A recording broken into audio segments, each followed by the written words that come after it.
नमस्कार, मैं हूं अजय जंडियाल और आप देख रहे हैं जम्मू कश्मीर से हमारा खास शो रियासत की सियासत, जिसमें हम बात करते हैं जम्मू कश्मीर में होने वाली तमाम सियासी हलचलों को लेकर। आज जिस विषय पर हम बात करने वाले हैं वो बड़ा अहम है। आज हम चर्चा नहीं करेंगे बल्कि आपको बताएंगे कि बीजेपी की सरकार जब केंद्र में थी और 2 साल पहले उन्होंने दफा 370 हटाई थी, जिस चीज को लेकर वो पहले भी कई बार कह चुके थे कि जम्मू कश्मीर में एक विधान, एक निशान और एक प्रधान का जो उनका नारा था उसे पूरा करेंगे। और बीजेपी जब केंद्र में सरकार में थी 2 साल पहले उन्होंने इसको पूरा कर दिया, 370 को हटा दिया। आज भी इस चीज को लेकर सियासत होती है क्योंकि विपक्ष आज भी कहता है कि दफा 370 हटने की वजह से जम्मू कश्मीर के लोगों को नुकसान हुआ है, यहां कोई डेवलपमेंट नहीं हुई, यहां कोई बदलाव नहीं हुआ। और आज हम आपको, क्योंकि आज जो है 4 अगस्त है और 5 अगस्त को ठीक इसे जो है सदन में बिल के तहत इसे 370 को हटा दिया गया था। तो आज हम उन लोगों से मिले हैं जिन लोगों ने जम्मू कश्मीर में दफा 370 हटने के बाद जो है वो सही मायने में फायदा लिया है, उन्हें फायदा मिला है। जी हां, मैं आपको बता दूं कि मैं बात कर रहा हूं उन 3 वर्गों की, बेस्ट पाकिस्तानी रिफ्यूजी जो लाखों की तादाद में जम्मू कश्मीर ही नहीं बल्कि अब देश के बाकी हिस्सों में रहते हैं, उन्हें कभी यहां पर नागरिकता नहीं मिल पाई थी। इसके अलावा हम बात करेंगे गोरखा समाज के लिए। महाराजा गुलाब सिंह ने पंजाब से गोरखा समाज के लोगों को जम्मू कश्मीर लाया 200 साल पहले, ताकि जम्मू कश्मीर में यहां पर इस रियासत के लोगों की, जम्मू कश्मीर के जो लोग हैं उनकी सुरक्षा की जा सके, क्योंकि गोरखा कम्युनिटी को बहादुर माना जाता था। और तीसरा एक समाज जो है वो वाल्मीकि समाज था, जिनके साथ पिछले कई सालों से इनजस्टिस हो रहा था। जम्मू कश्मीर में उन्हें बख्शी गुलाम मोहम्मद ने लाया था और उसके बावजूद भी उन्हें कितने सालों तक, 70 सालों लगभग जो है 60 सालों से उन्हें नागरिकता नहीं मिली थी। इन्हीं 3 समाज के लोगों से हमने बात की है। सबसे पहले आपको दिखाते हैं कि किस तरीके से 200 साल पहले आए गोरखा समाज के लोग आज खुशियां मना रहे हैं और उन्हें इस 370 हटने से फायदा मिला है। ये खुखरी जिसे आप अपनी टीवी स्क्रीन पर देख रहे हैं, ये कुछ आम नहीं बल्कि उस गोरखा समाज की पहचान है जिस गोरखा समाज ने ना सिर्फ जम्मू कश्मीर बल्कि पंजाब और इसी तरह से कई राज्यों में अपने दुश्मन को परास्त किया था। जी हां, हम इस समय पहुंचे हैं उसी गोरखा समाज के बीच में और ये घर है दुर्गादास जी का, जो कि इसी समाज का एक हिस्सा थे। और उन्होंने जम्मू कश्मीर में जो है 200 साल पहले जब गुलाब सिंह जी यहाँ महाराज हुआ करते थे, राजा हुआ करते थे, वो जो है इन लोगों को, रंजीत सिंह जो महाराज पंजाब के थे, वहां से जम्मू कश्मीर इन्हें लाया गया था ताकि यहां पर कवालियों से जम्मू कश्मीर को बचा सके। ये लोग भी जो है दफा 370 के कारण कई सालों से दबे कुचले थे, पिछड़े थे, क्योंकि इस समाज को भी ना तो जम्मू कश्मीर की जो है नागरिकता मिली थी और ना ही यहाँ के बच्चों को किसी तरह की नौकरी या प्रोफेशनल स्टडीज के लिए जो है अधिकार थे। हम इसी समाज से बात करते हैं कि आखिर अब 2 साल बीतने के बाद इन्हें क्या इससे फायदे हुए हैं। सबसे पहले आपसे जानना चाहूंगा, कितने सालों से आप लोग परिश्रम कर रहे थे? जब 200 साल पहले जब यहाँ लाया गया था महाराजा रंजीत सिंह की फौज से आपको यहाँ महाराजा गुलाब सिंह ने, तब क्या सोच कर लाया था और उसके बावजूद भी आपको यहाँ नागरिकता नहीं थी? देखिए, बुजुर्ग की बात है, वो पहले था जब हमें अपना टाइम की बात कर रहा हूँ, मेरे को हो गया यहाँ से कोई मैं अभी 84 साल का मैं चल रहा हूँ। तो मेरे को महसूस हुआ है, जब से मैंने अपना होश संभाला तब से मेरे को महसूस हो रहा कि हम बेशक अंग्रेज के टाइम में तो थे अच्छे, लेकिन उसके बाद गुलाम होने के बाद, यहाँ इंडिया आज़ाद होने के बाद भी हम फिर भी यहाँ गुलाम ही रहे, क्योंकि हम कोई हमारे पास हक नहीं था, ना हमारे बच्चे पढ़ सकते थे, ज़्यादा BA तक भी पढ़े हो, लेकिन उनको वही नॉर्मल देते थे। कोई टेक्निकल पढ़ाई हमारे पास होता नहीं था, ना डॉक्टर बन सकते थे, ना इंजीनियर बन सकते थे, ना कोई टेक्निकल कोई चीज़ ले सकते थे। लेकिन 370 टूटने के बाद हमें ये चीज़ बच्चों के लिए फ़ायदा हो गया, आने वाले वक्त के लिए बच्चों के लिए फ़ायदा हुआ। और दूसरा कि यहाँ के बासिंदे हम करार हो गए। सबसे खुशी की बात सबसे बड़ा कि हम यहाँ के बासिंदे करार में इतना साल हमारे बुजुर्ग ने इस जम्मू कश्मीर को आज़ाद करने के लिए अपने खून बहाए। अभी भी आपको पहाड़ों में जाओगे, गिलगित की साइड में जाओगे तो वहाँ भी आपका हमारे खून जो है वो आपका आवाज़ देगा, लेकिन इन्होंने ये चीज़ सोचा नहीं है। क्यों था ऐसा? जब आपके पुरखों ने यहाँ पे अपने बलिदान दिए, दुश्मन को जो है दुश्मन से जम्मू कश्मीर को बचाया, फिर भी आपको अधिकार मिलते क्यों नहीं? मिलती ऐसी है, सबसे बड़ी क्या, हम लोग उस समय हमारे जब बुजुर्ग थे अनपढ़ थे, इतने उनको ज्ञान नहीं था, उनको क्या था, उसे दी हजूरी और बस यस बहादुर बहादुर बोल के जस आदमी हाथ टूट जाता था, पाँव टूट जाते थे, लेकिन फिर भी बोलता मैं ठीक हूँ। तो इस कारण उनको इन्होंने ऐसे हिसाब से उनको हमको रगड़ते रहे, हमारे इस्तेमाल करते रहे। आज जमाना ऐसा है कि आज के बच्चे हमें बोलते हैं पिताजी आप लोगों ने क्या किया है, हाँ ये घर आपने बनाया हुआ है, हाँ घर किसके लिए है, क्या है ये, ना आपके नाम में है ना कुछ, कल यहाँ से कोई बोले भागो तो यहीं तोड़ कर जाना पड़ेगा, तो इसलिए कुछ करो। तो इसलिए आज हमें इस चीज़ का बड़ा महसूस हुआ। और ये हमारे प्रधान जी है, इन्होंने जाकर इस चीज़ को महसूस करने के बाद इसीलिए हम लोग रोते किया, जाकर डोमिसाइल के लिए लड़ाई किया और 370 टूटने के बाद हमें जो डोमिसाइल प्रदान किया गया, इससे हमें बहुत बहुत बहुत हमें फायदा हो गया। मेरे साथ यहाँ कुछ और लोग हैं गोरखा समाज की जो नेता हैं, उनसे भी बात करते हैं। करुणा जी ये बताइए, कितने सालों से जद्दोजहद कर रहे थे, होता क्या था आपके बच्चों के साथ और अब क्या हो रहा है? बहुत साल से हम जद्दोजहद कर रहे थे। हमारे बच्चे जो पढ़े लिखे थे, उनको अगर वो आगे पढ़ना भी चाहते थे, जैसे आईआईटी में एडमिशन लेना चाहते थे, एमबीबीएस में, वो देते नहीं थे और ना ही कोई अच्छी नौकरी हमें मिलते।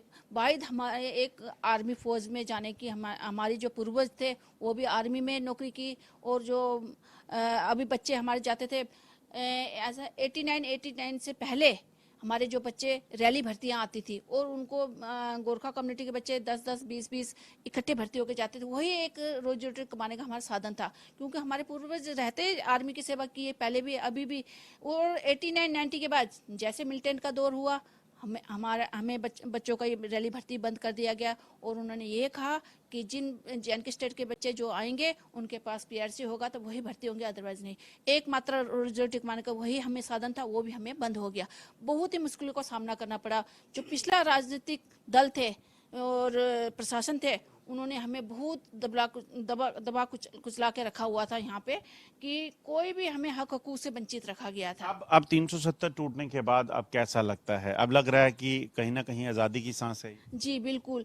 अब 5 अगस्त 2019 से जैसे ये 370 धारा हटी, 35 से हटा, उसके बाद अब हमारे गोरखा कम्युनिटी की एक नई पहचान बनी जम्मू कश्मीर में। सभी को ये लगा कि अब जे.एन.के स्टेट में कोई गोरखा कम्युनिटी भी रहता है। इससे पहले तो हमारी कोई नाम निशान नहीं था, कोई पहचान नहीं थी। अब जाके हमें राहत की सांस मिली है। अब हमारे बच्चे कहीं ना कहीं नौकरी के लिए आवेदन पत्र भर सकते हैं, हाई एजुकेशन में एडमिशन ले सके हैं। इससे अब हमें ये लग रहा है कि अब हमारे बच्चों की भविष्य उज्जवल नजर आ रही है। इससे पहले हमें अंधकार ही अंधकार था। बच्चे आपके जो हैं, जो आपको डोमिसाइल मिल चुका है और बच्चे अप्लाई कर रहे हैं अपनी नौकरी के लिए? जी बिल्कुल, डोमिसाइल सभी को मिल चुके हैं। हमारी कम्युनिटी का तकरीबन सभी बना चुके हैं और वो अभी आवेदन पत्र भी भर रहे हैं। लगना न लगना उनकी अपनी काबिलियत है, लेकिन कम से कम अब हम बिल्कुल एलिजिबिलिटी मिल रही है। और हमें माननीय प्रधानमंत्री जी का और केंद्र सरकार का अपने गोरखा समुदाय की तरफ से बहुत बहुत धन्यवाद करती हूँ, जिन्होंने हमें ये उपहार देके उपकार किया हमारी कम्युनिटी को। मैम आपसे पूछना चाहूंगा, कई नेता हैं कश्मीर के, वो भी बोल रहे हैं कि 370 टूटना जो है वो गलत हुआ। आप क्या कहेंगे? उसके लिए मैं ये कहना चाहूँगी कि वो गलत कैसे होकर, आज आपने देखा नहीं कश्मीर में भी लोग कितने खुश हैं। आज आप देख रहे हो, कल मैंने देखा टीवी में, कश्मीर में जो सेब के व्यापारी हैं, हर जगह खुशी की लहर है। वो कह रहे हैं कि जैसे ही मोदी सरकार ने ये धारा 370A टूटा, आज कितने साल से हम वंचित, आज हमारे सेब के इतने बिजनेस है, बाहर जा रहे हैं, करोड़ों की कमाई हो रहे है। अब हमें कोई डर नहीं है। कहीं गौशाला वो भी खोला हुआ है, वो भी देख रहे हैं लोग। आज उन्हें कोई डर नहीं है। श्रीनगर के लोग भी खुश है इसमें। वो है जो बड़े बड़े नेता है जिन्हें फायदा होता था, वो रो रहे हैं, बाकी पब्लिक कोई नहीं रो रही है। पब्लिक खुश है। हम गोरखा समुदाय के लोग भी बहुत खुश हैं। अब हम मोदी जी को धन्यवाद देते हैं कि उन्होंने धारा ये 370 और ये 35A हटा के हर किसी के लिए सुख सुविधा ही की है। कोई वो गलत काम नहीं। आपके बच्चे जो हैं सेना में ज्यादा खुशी से जाएंगे, देश की सेवा करेंगे? क्यों नहीं, सेना में भी जाएंगे, बाहर भी जाएंगे, हर जगह से अब वो डोमिसाइल लेके कहीं भी जा सकते हैं। अब कोई जितने कम से कम हमारे गांव में कोई ऐसा बच्चा नहीं है जिसने ग्रेजुएशन नहीं किया हो और आगे भी कर रहे हैं, अच्छे स्कूलों में पढ़ रहे हैं। अब उन्हें एक उम्मीद है कि हमें ये डोमिसाइल मिल गया, हमें यहाँ का पीआरसी मिल गया है, तो हम कुछ भी कर सकते हैं, कुछ भी कर सकते हैं। इसलिए मैं मोदी जी का और अमित जी का बहुत बहुत धन्यवाद देना चाहूंगी और आगे भी यही कहूंगी कि अब गोरखा समुदाय को भी वो हक मिले जो हर नागरिक को मिलना चाहिए। हर किसी को मिलना चाहिए। सिर्फ गोरखा समाज ही नहीं, इसी तरह से वेस्ट पाकिस्तानी रिफ्यूजी हों, वाल्मीकि समाज के लोग हों, और ऐसे कई लोग हैं जो पिछले कई सालों से वंचित थे। और इतनी सरकारें आई, इतनी सरकारें चली गई, ना जाने क्यों उन्हें ये नहीं दिखा कि जिन लोगों ने यहाँ पर सेवा की है, चाहे वाल्मीकि समाज के लोग सफाई के लिए आए थे, वेस्ट पाकिस्तानी रिफ्यूजी पाकिस्तान को इसलिए छोड़ के आए थे क्योंकि वो हिंदू थे और वहां पर उनका सर्वाइवल नहीं था। और इसी तरह से 200 साल पहले जो है गोरखा समाज के लोग यहाँ जम्मू कश्मीर की सुरक्षा, कवालियों से जम्मू कश्मीर के लोगों को बचाने के लिए आए, उसके बावजूद भी इनको नागरिकता नहीं मिली।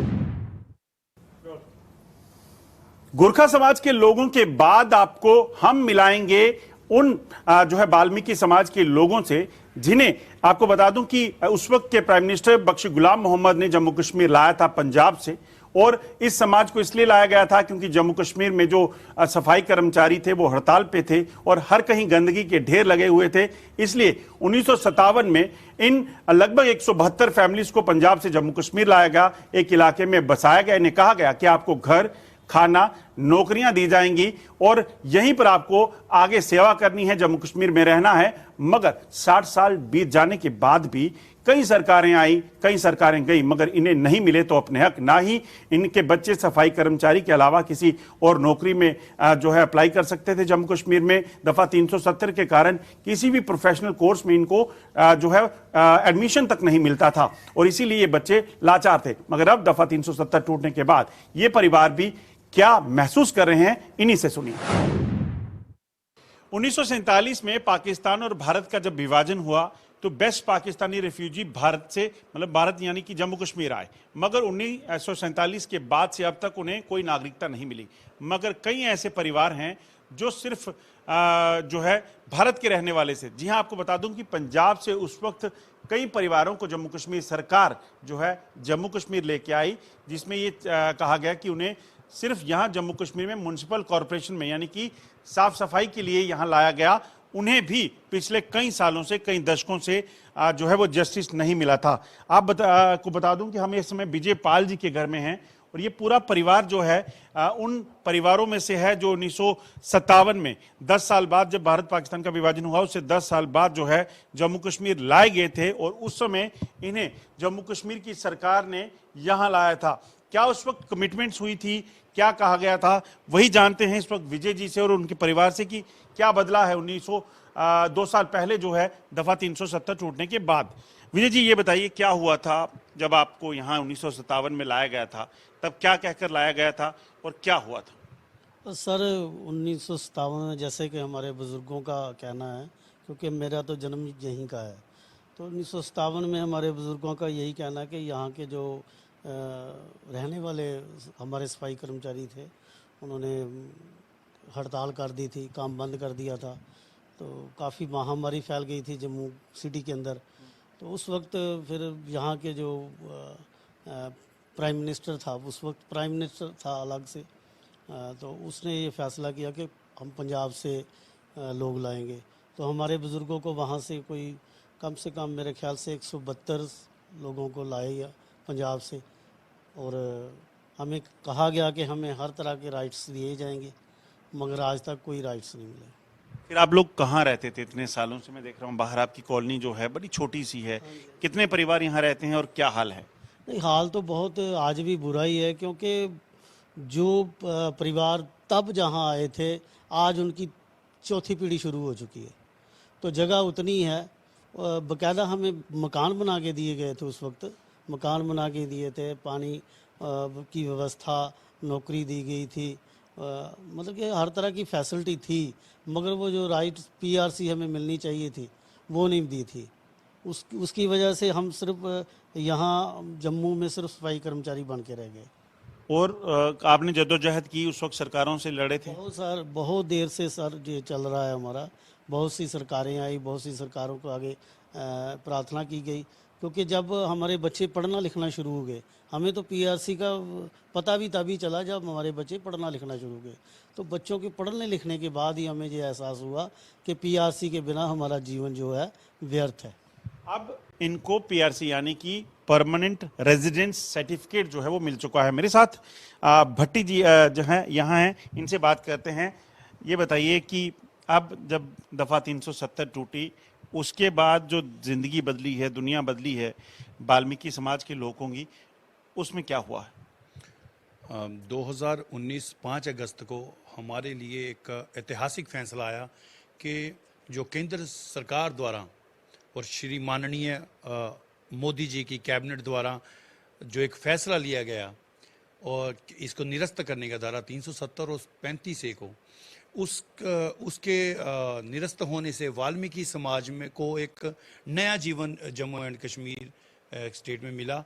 क्योंकि इससे पहले धारा 370 और 35 से हमें मजबूर करता था कि वाल्मीकि समाज का जो बेटा है वो सिर्फ और सिर्फ सफाई कर्मचारी की ही ज़िंदगी कबूल करेगा और वही करने के लिए उसको विवश किया जाता था।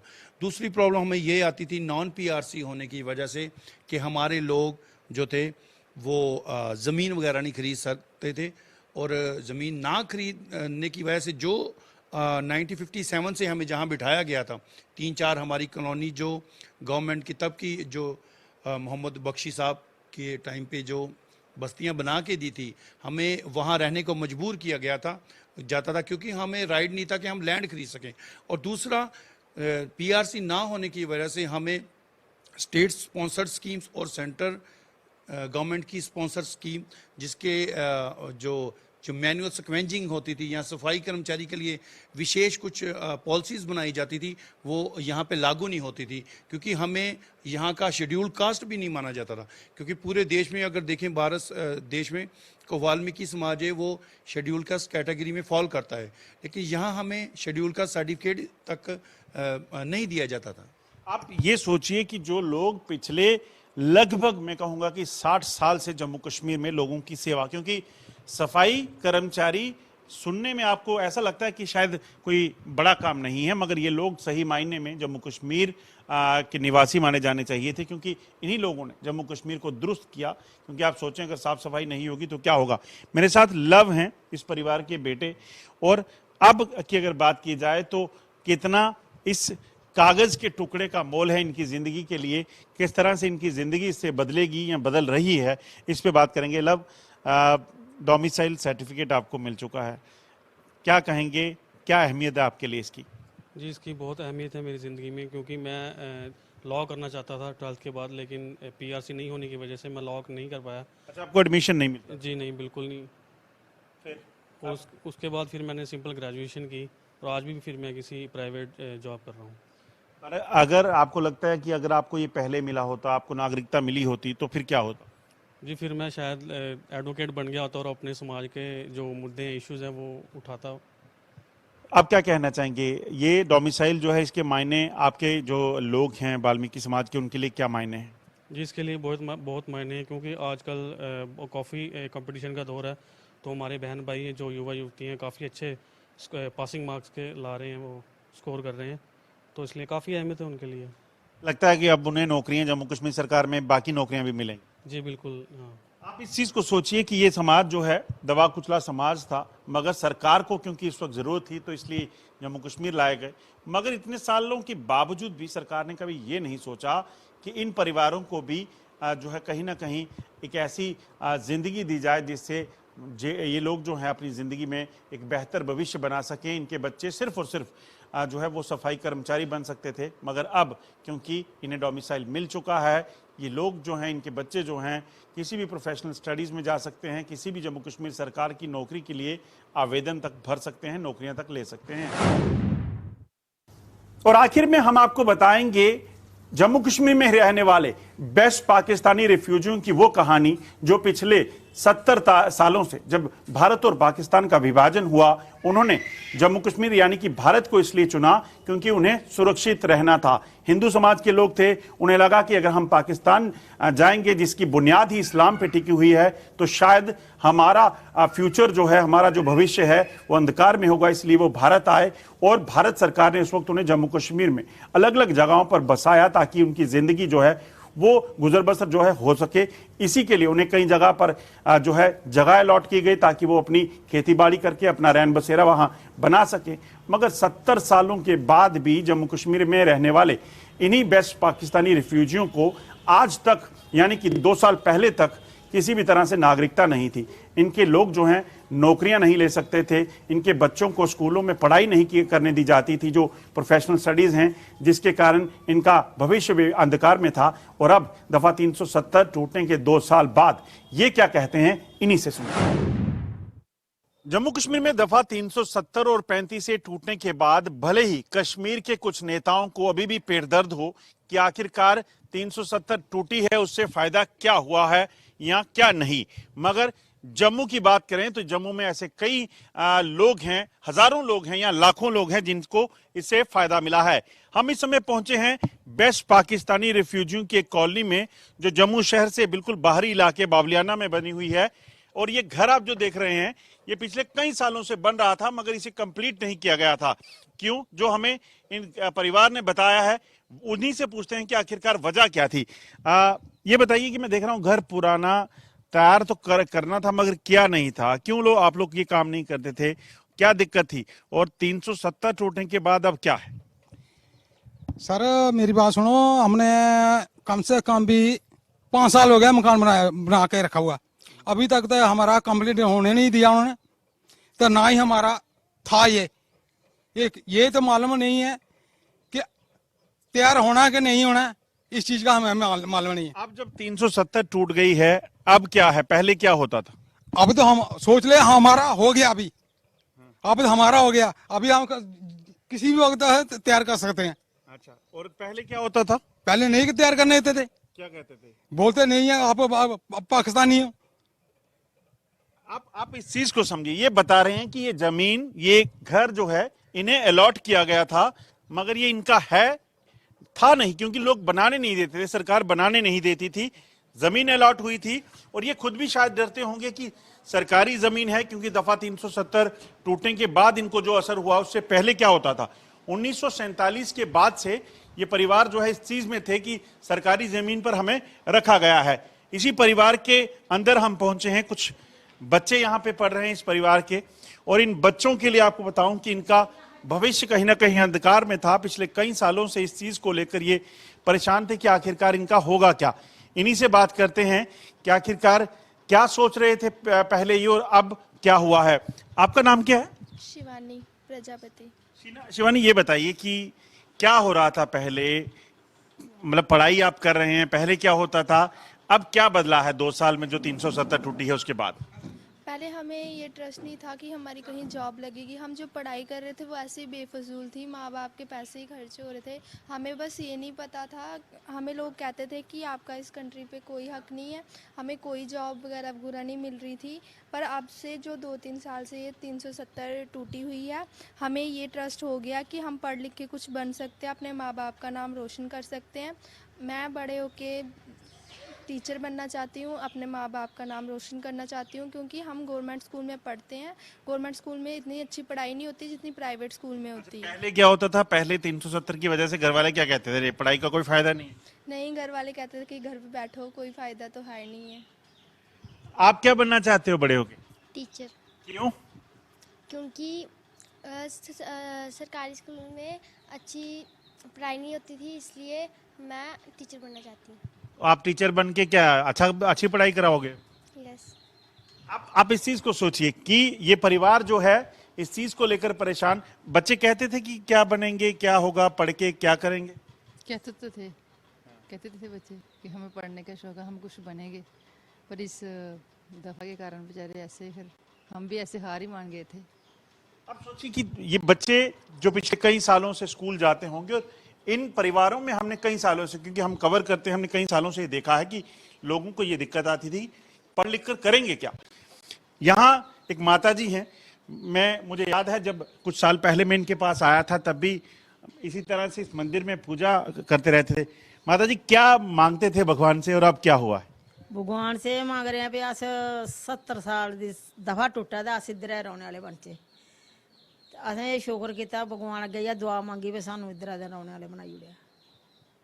पहले क्या हुंदा? पहले इयां हुंदा वे अज कड्ढिया कल कड्ढिया, बाहर कड्ढी उन्होंने के मौका केड़े बोले कड्ढी उन्होंने। अच्छा। हाँ, इयां त्रुक होंदे रौना पे, पैसा लाया फायदा कोई नहीं आया।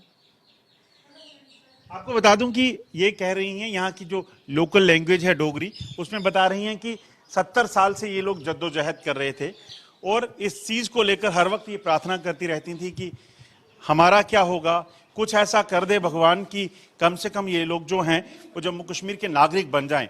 आपको बता दूं कि दफा 370 टूटने से पहले 1947 से जब ये लोग जम्मू कश्मीर में रह रहे थे, इन लोगों को जम्मू कश्मीर में जो प्रोफेशनल कोर्सेज होते हैं, इंजीनियरिंग का कोर्स है, MBBS का कोर्स है, उसके लिए इनकी सीट जो है उसमें ये अपनी जो है पर्चा नहीं भर सकते थे या फिर किसी भी जम्मू कश्मीर की सरकारी नौकरी में आवेदन नहीं लगा सकते थे। मगर दफा 370 टूटने के बाद लाखों की तादाद में बेस्ट पाकिस्तानी रिफ्यूजी परिवार जो थे, अब उन्हें यहाँ पूरे तरीके से नागरिकता मिल गई है। वो जम्मू कश्मीर का हिस्सा बन चुके हैं, इन लोगों के डोमिसाइल बने हैं। इतना ही नहीं, जिस जमीन पर यह घर बना था जो इनको कुछ रहने के लिए सरकार ने दी थी, उस पर भी इनका अधिकार नहीं था। मगर अब क्योंकि दफा 370 टूट चुकी है तो इस के कारण डोमिसाइल बन चुका है, ये नागरिक बन चुके हैं, इन्हें अब ये जगह भी मिलेगी, यहाँ की नौकरियां भी मिलेगी और इनके बच्चों का भविष्य जो है वो भी बेहतर हो जाएगा। अनुज कुमार के साथ अजय जंडिया, इंडिया न्यूज, जम्मू कश्मीर से दफा 370 और 35 से हटने के बाद 2 साल बाद किस तरीके की तस्वीर है यहाँ की, कौन वो लोग हैं जो सही मायने में मानते हैं, समझते हैं कि उन्हें इस दफा 370 के हटने से फायदा हुआ है, उनको आपने सुना। कल हम आपके सामने फिर हाजिर होंगे इसी विषय के साथ और बात करेंगे तमाम राजनीतिक दलों से कि उनका क्या कहना है 2 साल के बाद, कितना बदला है जम्मू कश्मीर। आज के शो में बस इतना ही, कल आपके सामने फिर हाजिर होंगे, तब तक के लिए नमस्कार।